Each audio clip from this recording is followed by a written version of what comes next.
बुलेटिनच्या सुरुवातीलाच मोठी बातमी आहे. ज्येष्ठ समाजसेवक अण्णा हजारे यांनी फडणवीस सरकारला उपोषणाचा इशारा दिलाय. माहिती अधिकार कायदा वापरताना पूर्वीच्या नियमात बदल केल्यानं सरकारवर नाराजी व्यक्त करत अण्णा हजारेंनी हा इशारा दिला.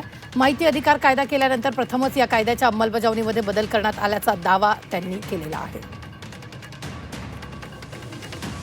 उपोषणाला बसू याच्याशिवाय माझ्याकडे दुसरा पर्याय नाही.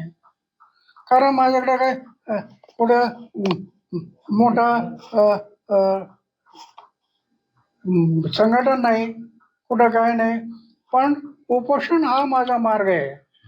आणि मी आतापर्यंत एवढे उपोषण करत आलो, त्याच्यातून 10 कायदे केले.